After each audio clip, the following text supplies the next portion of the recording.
स्वागत है दोस्तों, एक बार पुनः आपका हमारे YouTube channel online coaching by doctor Sudhir sir में। दोस्तों, जैसा कि आप देख रहे हैं वर्तमान में हमारे चैनल पर आपके प्रिपरेशन के अकॉर्डिंगली गवर्नमेंट डिग्री कॉलेज की जो परीक्षा संपन्न होने वाली है 15 मार्च 2022 में आयोग ने जो नई तिथि घोषित की है, जो 3 अप्रैल 2022 को परीक्षा थी उसकी तिथि आयोग ने 15 मार्च 2022 कर दी है। आपकी प्रिपरेशन स्ट्रेटजी के अकॉर्डिंगली मैं लगातार जीएस के पोर्शन के सारे यूनिट्स के साथ उपस्थित हूँ और उस श्रृंखला में today I am here with second practice set of your GS portion. Question number 1, which of the first treaty in the history of the United Nations that has received universal ratification? दोस्तों, यह प्रश्न current affairs का है। Already मैं आपको बता चुका हूँ कि आपको जीएस के पोर्शन में करंट इवेंट्स मिलेंगे। करंट इवेंट्स के साथ आपको जनरल साइंस मिलेगा, हिस्ट्री मिलेगी with national movement, geography of India, geography of world, Indian economy, Indian polity और साथ ही साथ आपको एलिमेंट्री मैथमेटिक्स में मिलेगी। सारे यूनिट्स के प्रश्नों के साथ मैं आपको प्रैक्टिस सेट प्रोवाइड कर रहा हूं। मैंने बार बार आपसे कहा है कि अगर आपको लगता है कि आपकी तैयारी सफिशिएंट है, you have no need of material, then no need to join with us. अगर लगता है कि आपको मटेरियल की ज़रूरत है तो आप हमारे प्रैक्टिस सेट, हमारे जो भी टेस्ट सीरीज हैं, जो भी हमारे नोट्स हैं, जो सिलेक्टेड नोट्स हैं, जो जैसा कि मैंने यूपीएससी के दौरान प्रोवाइड किया था, वे सारे मैं आपको उपलब्ध कराऊंगा। थोड़ी सी राशि उसके लिए आपको चुकता करनी पड़ेगी, उसके लिए आप हमारे व्हाट्सएप नंबर पर संपर्क कर सकते हैं। आइए देखते हैं इस प्रश्न को। और बड़ा ही इंपॉर्टेंट क्वेश्चन है यह, जिसमें कह रहा है संयुक्त राष्ट्र के इतिहास में वह पहली संधि जिस सार्वभौमिक अनुसमर्थन प्राप्त हुआ है। दोस्तों, मॉन्ट्रियल प्रोटोकॉल, हम आपको बता दें मॉन्ट्रियल प्रोटोकॉल एक ऐसी संधि, ऐतिहासिक संधि हो गई है जिसे 198 देशों द्वारा अनुसमर्थन प्राप्त हुआ है, 198 देशों द्वारा। और इसका एक जो मॉन्ट्रियल प्रोटोकॉल का जो किगाली संशोधन है उसको भी आप ध्यान में रखिएगा। किगाली संशोधन के माध्यम से इसको संशोधित किया गया है। मॉन्ट्रियल प्रोटोकॉल को याद रखिएगा।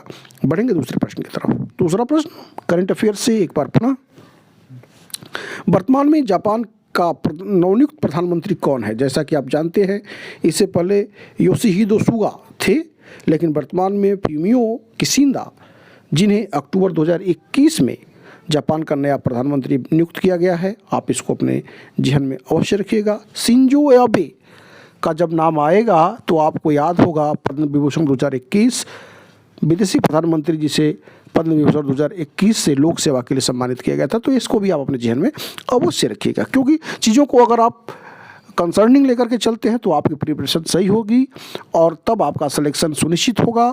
जैसा कि आप जानते हैं इन प्रश्नों से आपका फाइनल सिलेक्शन नहीं होना है, लेकिन क्वालिफाई होने के बाद ही आपको फाइनल खेलने का मौका मिलेगा, आपको साक्षात्कार का मौका मिलेगा। लिहाजा आप स्क्रीनिंग एग्जामिनेशन को हल्के में नहीं ले सकते। बढ़ते तीसरे प्रश्न की तरफ। तीसरा प्रश्न है ऑपरेशन से है, सैन्य अभ्यास से है। Konkan exercise was organized between India and the navy of which country? Great Britain is the right answer of this question. Now move to the question number 4। विश्व स्वास्थ्य संगठन द्वारा भविष्य के उभरते पैथोजेंस के ऊपर अध्ययन के लिए किस नाम से एक समूह का गठन किया गया है? दोस्तों, जैसा कि आप जानते हैं, आपने मुझे यूपीएससी के दौरान भी देखा होगा, मैं प्रश्नों के चयन में बड़ी ही सावधानी बरतता हूं और मेरा प्रयास रहता है कि आपको क्वालिटेटिव क्वेश्चन उपलब्ध करा पाऊं। और उसी श्रृंखला में यह प्रश्न भी है, What is the name of a group set up that study emerging pathogens of the future by the World Health Organization? दोस्तों, सैगो इसका सही जवाब है। हम आपको बता दें कि WHO ने इसको परमानेंटली पैथोजेंस के पॉइंट ऑफ व्यू से इसको स्थापित किया है। Scientific advisory group for organization of novel pathogens, SAGO is a permanent advisory body of the world health organization formed in July 2021। Now move to the question number 5 और वह है अमेरिकी संसद द्वारा शांति और अहिंसा को बढ़ावा देने के लिए किस भारतीय को कांग्रेस के स्वर्ण पदक सम्मानित किया गया है? दोस्तों, पहली बार यह सम्मान मिला है किसी भारतीय को, और वो भी हमारे राष्ट्रपिता महात्मा गांधी को आप अपने जहन में अवश्य रखेंगे। जब भी महात्मा गांधी की बात आती है, कुछ प्रश्न आपके जहन में अवश्य होने चाहिए। इनको राष्ट्रपिता के रूप में पहली बार किसने संबोधित किया था? सुभाष चंद्र बोस ने संबोधित किया था। महात्मा की उपाधि किसने दी थी? रविंद्रनाथ टैगोर ने दी थी। महात्मा गांधी ने पहली बार मात्र एक बार अपने पूरे जीवन काल में कांग्रेस का प्रतिनिधित्व कब किया था? बेलगांव 1924 कर्नाटका वह अधिवेशन। आपको ये सारी चीज़ों को आपके ध्यान में होना चाहिए जब आप किसी भी कॉम्पिटिटिव एग्जाम का प्रिपरेशन कर रहे हैं, वो भी खास तौर पर उस एग्जामिनेशन का जो कि कंडक्ट कराई जा रही है लोक सेवा आयोग उत्तर प्रदेश के द्वारा। Now move to the question number 6, और यह प्रश्न जो है वह साइंस का है, जनरल साइंस का है, और इसमें पशुओं को दिया जाने वाला कौन सा दर्द निवारक भारत में गिद्धों के लगभग विलुप्त होने के लिए उत्तरदायी है? दोस्तों, डाइक्लोफेनेक जो दर्द निवारक दवा में जो मिक्सचर है, उसकी वजह से गिद्ध समाप्ति की तरफ बढ़ रहे हैं वो मांस खाने के बाद। तो इस चीज़ को आप याद रखिएगा, diclofenac. Now move to the question number 7, फलों के मीठे स्वाद का कारण है, the reason for the sweet taste of fruits is. दोस्तों, फ्रैक्टोज इसका सही जवाब होगा। फ्रैक्टोज के कारण ही फलों के स्वाद मीठे होते हैं। अगला प्रश्न बड़ा ही इंपॉर्टेंट प्रश्न है और ट्रेडिशनल प्रश्न है, कई बार यह प्रश्न आ चुका है, आपको अपने जहन में रखना होगा कि a cut diamond shines with sparks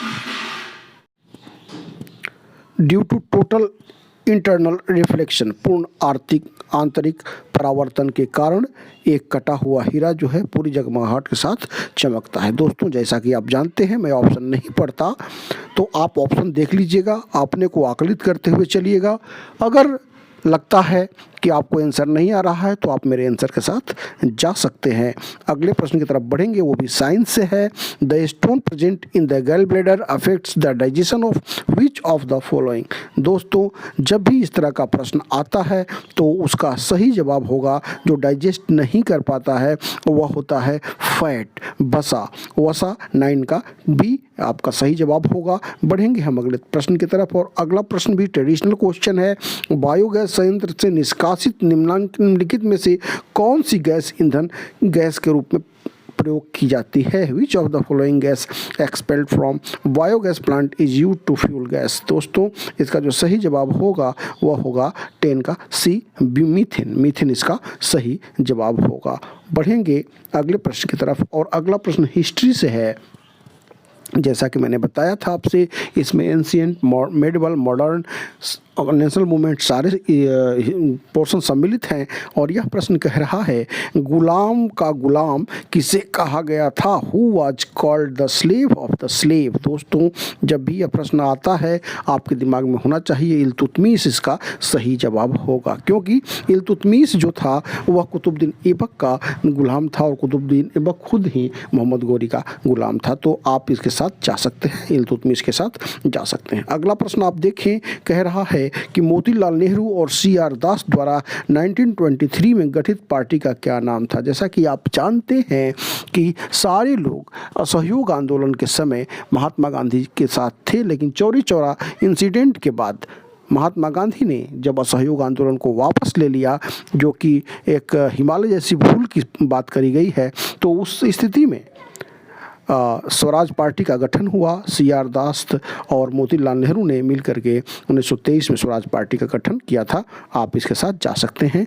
अगला जो प्रश्न है वह है 13, जहांगीर ने मुख्यतः निम्नलिखित में से किस कला को संरक्षित किया था?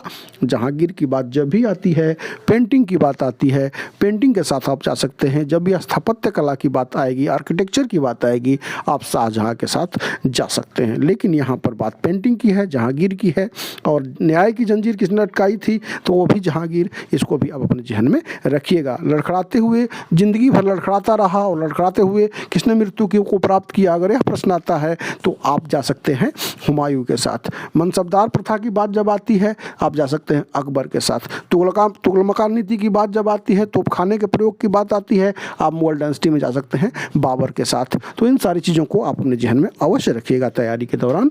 बढ़ेंगे हम 14वें प्रश्न की तरफ, और 14वां प्रश्न आप देखें, एंशियंट इंडियन हिस्ट्री से है। मौर्य काल में सीता से तात्पर्य क्या है? In the Mauryan period Sita means, दोस्तों अलग अलग टर्म हैं जिनसे प्रश्न पूछे जाते हैं। और मौर्य काल में जो सीता का मतलब था, संबंध था, इनकम फ्रॉम गवर्नमेंट लैंड, राजकीय भूमि से था, राजकीय भूमि से प्राप्त आय से था। तो आप 14 के सी के साथ जा सकते हैं। अगला प्रश्न आप देखें, शारदा एक्ट की बात की जा रही है। शारदा अधिनियम के अंतर्गत लड़कियों एवं लड़कों के विवाह की न्यूनतम आयु क्रमशः कितनी निर्धारित की गई थी?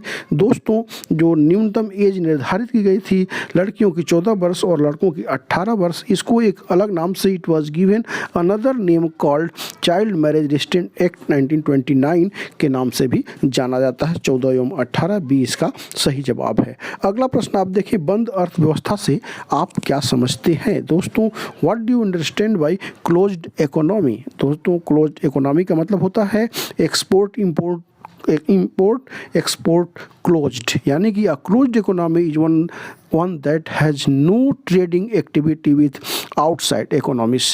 The closed economy is therefore entirely self-sufficient. इसको ऐसे भी आप कह सकते हैं। तो 16 का भी सही जवाब हुआ। अगला प्रश्न आप देखें, HDI मानव विकास सूचकांक, इससे भी अक्सर प्रश्न आते रहते हैं।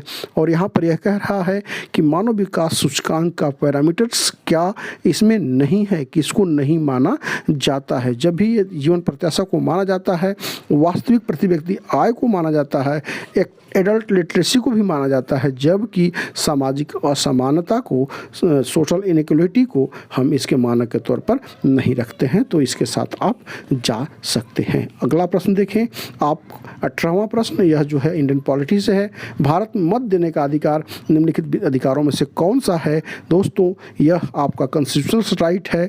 एक तरह से एक और भी प्रश्न आता है कि भारत में संपत्ति का अधिकार किस अधिकार के अंतर्गत आता है? तो आप उसको लीगल राइट के तौर पर जानते हैं, क्योंकि वह एक संपत्ति का अधिकार पहले आपका फंडामेंटल राइट था, जिसे बाद में हटा करके लीगल राइट के रूप में शुमार कर दिया गया। लेकिन यहाँ पर पूछ रहा है कि मत देने का अधिकार कौन सा अधिकार है? तो यह आपका संवैधानिक अधिकार है। बी के साथ आप जा सकते हैं। अगले प्रश्न की तरफ आप देखें, संविधान के अंतर्गत निम्नलिखित में से कौन सा मौलिक अधिकार केवल भारतीय नागरिकों को प्राप्त है, भारत में रहने वाले विदेशियों को नहीं?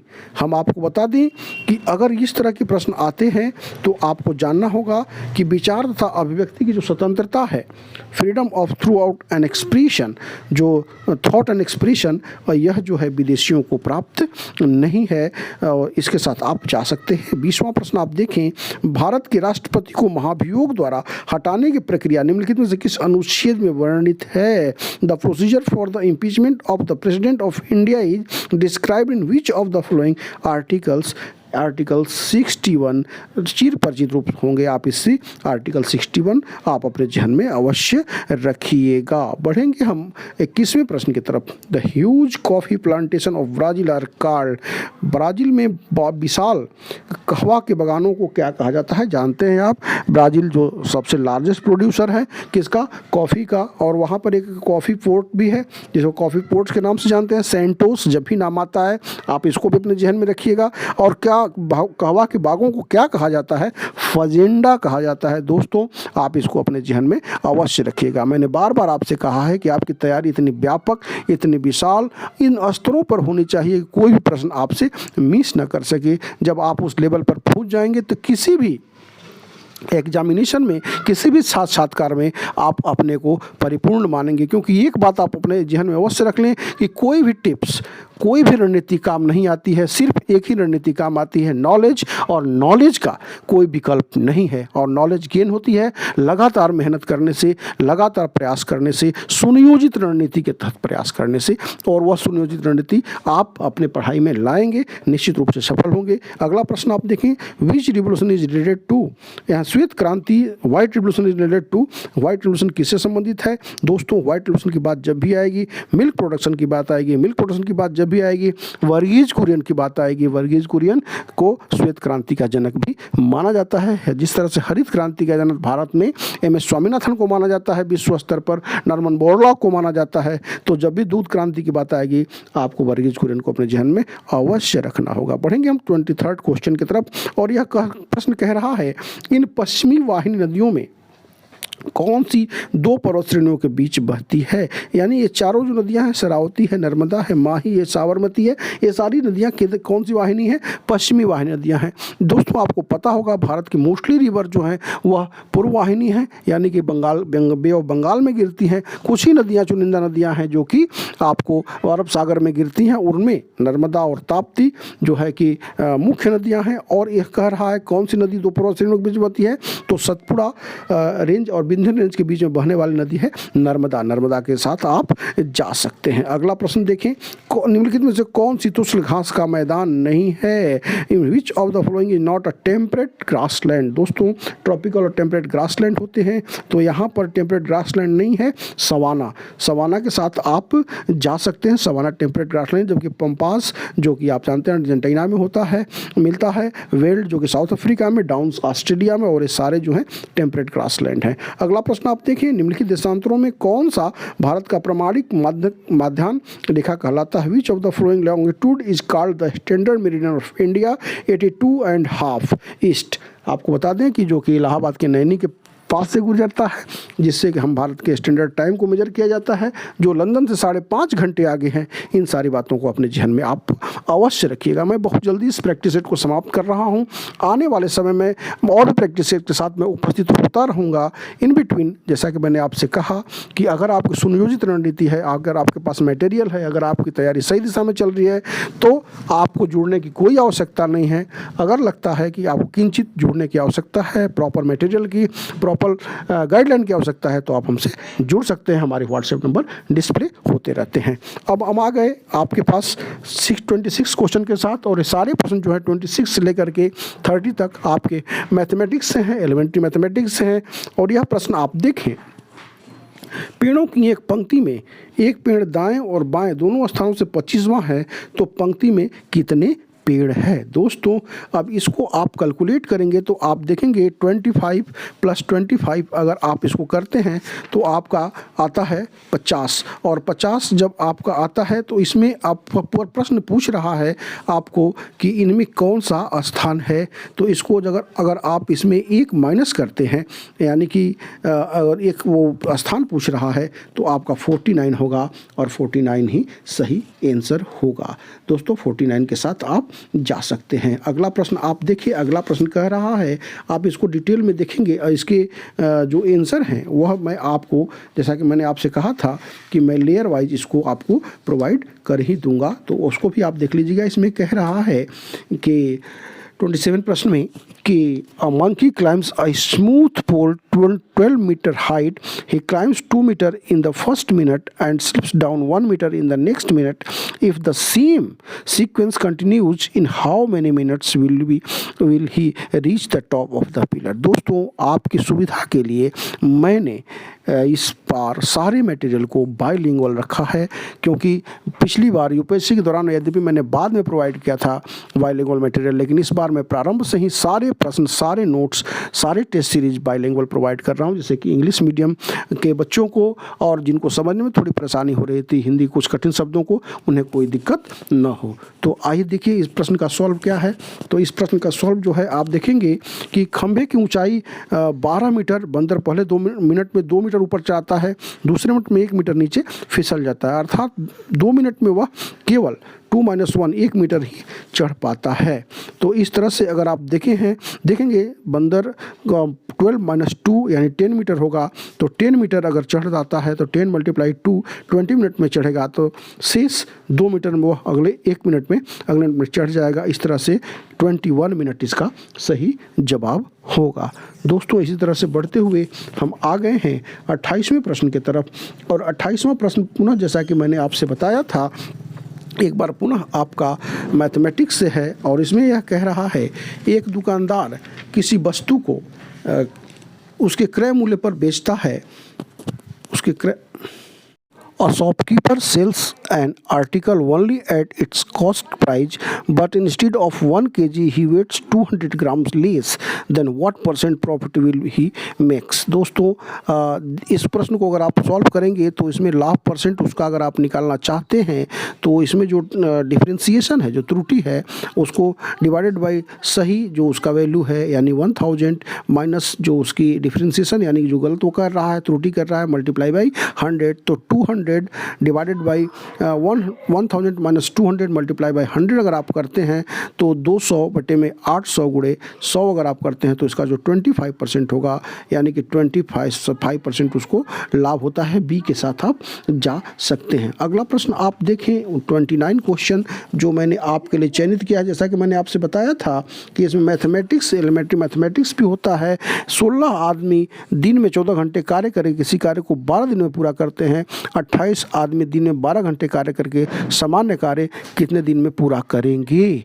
दोस्तों अगर यह सवाल आता है तो आप मान लेते हैं कि 28 दिन में 12 घंटे कार्य करके उस कार्य को पूरा करते हैं तो इसमें आप 16 multiply by 14 multiply by 12 equal to 28 multiply by 12 और इसको डी अगर मानते हैं तो D equal to 16 multiply by 14 multiply by 12 divided by 28 multiply by 12 और इसका सही जवाब होगा कैलकुलेशन के बाद वह 8 होगा। इसके सारे जो प्रोसेस हैं मैं अपने इसमें प्रोवाइड कर दूंगा अपने सॉल्व में, आप देख लीजिएगा। और हमारे साथ जुड़ते हैं तो सारी चीज़ें आपको आवश्यक रूप से प्रोवाइड करी ही जाएंगी। अगले प्रश्न को देखें और यह अंतिम प्रश्न है और अंतिम प्रश्न यह मैथमेटिक्स का एक बार पुनः है कि दो रेलगाड़ी जिनकी लंबाई 120 मीटर तथा 80 मीटर है, यदि तेज रेलगाड़ी 60 किलोमीटर घंटे तथा धीमी रेलगाड़ी 40 किलोमीटर की चाल से विपरीत दिशा से आ रही है तो तेज रेलगाड़ी धीमी रेलगाड़ी को कितने समय में पार करेगी? अब इसके लिए दोस्तों जो दोनों रेलगाड़ियों का योग है और दोनों रेलगाड़ियों का जो चाल का लंबाई और चाल के योग को हम डिवाइड करेंगे एक्चुअल टाइम के लिए तो इसमें 120 plus 80 divided by 100 plus 5 divided by 18 अगर इसको करते हैं तो 7.2 सेकेंड आएगा। इसको कैलकुलेशन को आप देख लीजिएगा, 7.2 सेकेंड इसका सही जवाब होगा। इसी के साथ यह 30 प्रश्नों की श्रृंखला समाप्त होती है। भविष्य में पुनः और भी सेट्स के साथ हम आपके बीच में उपस्थित होते रहेंगे। वीडियो वॉच करने के लिए आपको ढेर सारा धन्यवाद।